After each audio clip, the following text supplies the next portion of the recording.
Nosso estudo de hoje está na lição 59 do livro Segue-me, que tem como título Nos Caminhos da Fé. Portanto, todo aquele que me confessar diante dos homens, também eu o confessarei diante de meu Pai que estás nos céus.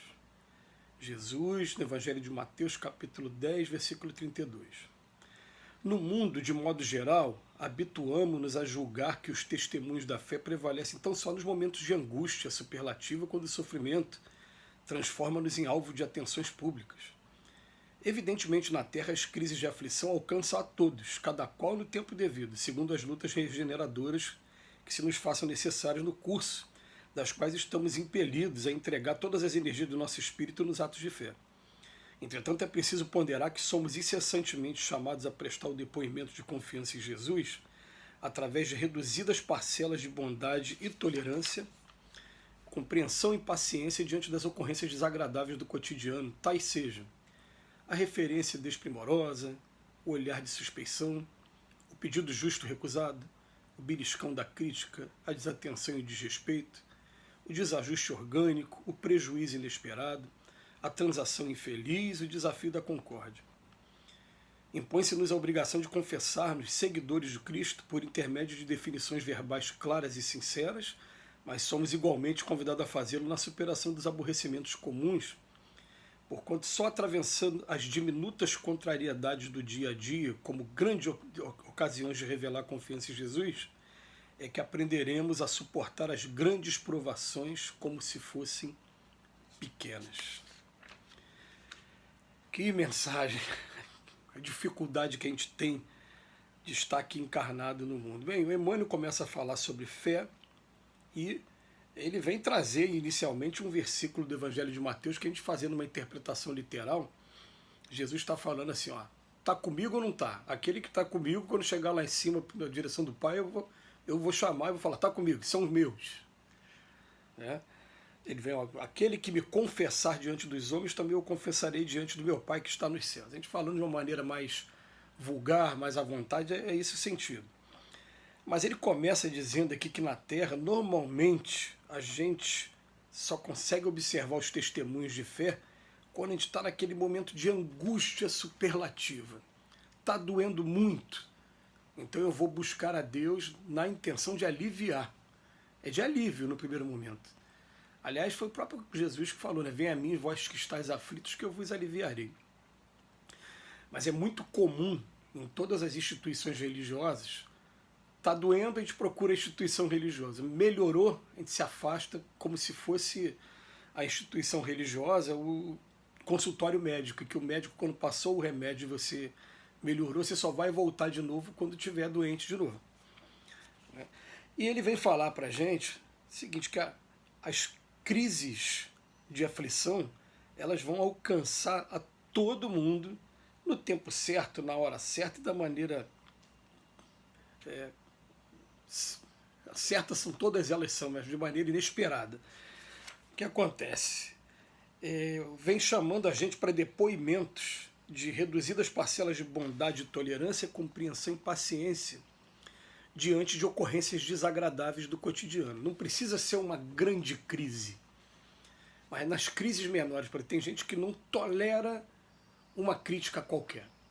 Então, se falaram mal dele, a primeira coisa que ele vai querer fazer é tirar satisfação. Ou não tira satisfação, mas guarda uma mágoa muito grande e fica ali com aquele sentimento de mágoa corroendo e destruindo até o seu próprio corpo físico. Então ele vem chamando a gente para atenção, Emmanuel, que são nesses momentos de aflições que não são daquelas superlativas, são aquelas aflições que acontecem naturalmente. E, gente, ele enumerou algumas aqui, que é muito difícil a gente conseguir achar algumas que acontecem em nossa vida que não estejam elencadas aqui. O que ele vem falar para a gente? Olha, quais são as pequenas ocorrências desagradáveis do cotidiano? Primeiro, referência desprimorosa. Alguém fazer um comentário sobre a gente, num sentido pejorativo, num sentido diminutivo, ou até mesmo expondo os nossos pontos fracos. É uma coisa. O segundo, olhar de suspeição. A pessoa que recebeu uma informação sobre a gente que seja negativa, ela vai ficar com um pé na frente e outro atrás. Né? Até porque são muitos, como é que se fala no Evangelho, né? Os bodes que estão disfarçados de ovelha, né? em pele de ovelha. Aí depois ele fala, pedido justo recusado. Eu estou fazendo um pedido que está tudo dentro da ideia, mas eu tenho esse meu pedido recusado, seja pelos órgãos públicos, ou seja, principalmente, com muito mais frequência, no âmbito do convívio particular em família. Aí depois vem mais uma vez, é o beliscão da crítica. Desatenção e desrespeito. Aí já mexeu, aliás, todos eles estão mexendo com o nosso egoísmo, todos ainda temos muito egoísmo dentro da gente, né? Então mexeu com não estão me dando atenção, estão me desrespeitando. Até aqui, esses 5 estão no campo da referência pessoal. Agora vem desajuste orgânico, as doenças que a gente pega. E que não precisam ser doenças graves. Aliás, ele não está falando aqui de aflições superlativas nesse momento. Ele está falando do desajuste orgânico. Eu, por exemplo, costumo ter muito pigarro.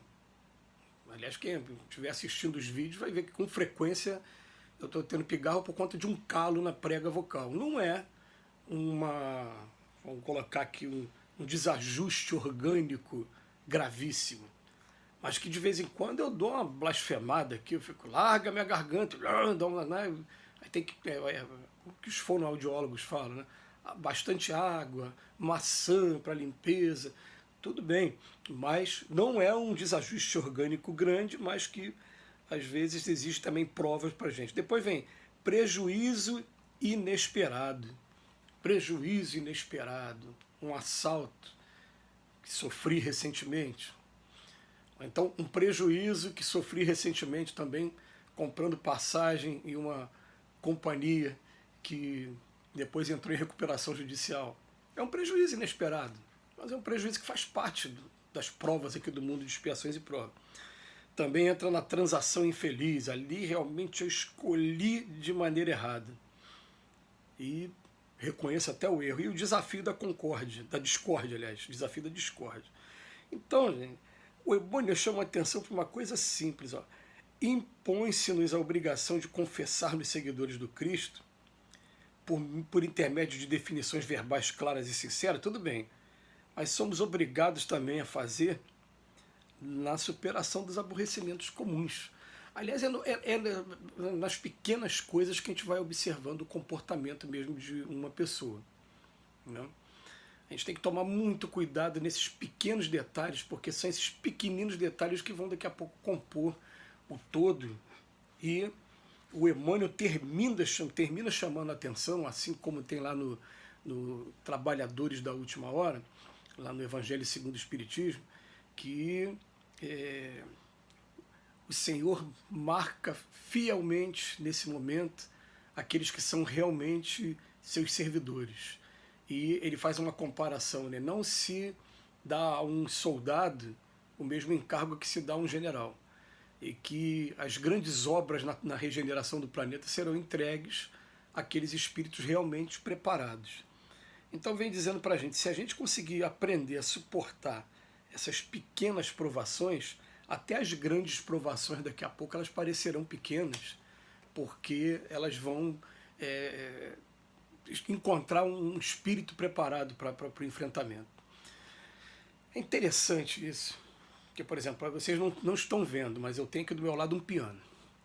E eu me lembro quando eu comecei a estudar piano, eu peguei algumas músicas de Chopin, do Mozart, que eu gosto muito, e músicas que são complexas, músicas que exigiram de mim aí 3, 4 meses para tocar uma música. Mas que na minha mente eu ficava assim, não, eu vou estudar essa música para tocar, porque a hora que eu conseguir pegar uma música difícil e tocar, as outras com o tempo deixarão de ser tão difíceis, porque você vai adquirindo a técnica, né? E foi assim que a coisa foi acontecendo. Da mesma maneira que você começa a nadar, né, hoje, falando, eu tenho que procurar nadar 1 quilômetro sem parar, mesmo que seja devagar. Porque depois que eu conseguir, aí sim você vai aprendendo a adquirir resistência. A gente tem que aprender nas pequenas provas, para daqui a pouco a gente chegar às grandes provas. Mensagem maravilhosa do Emmanuel, que Jesus nos abençoe hoje e sempre.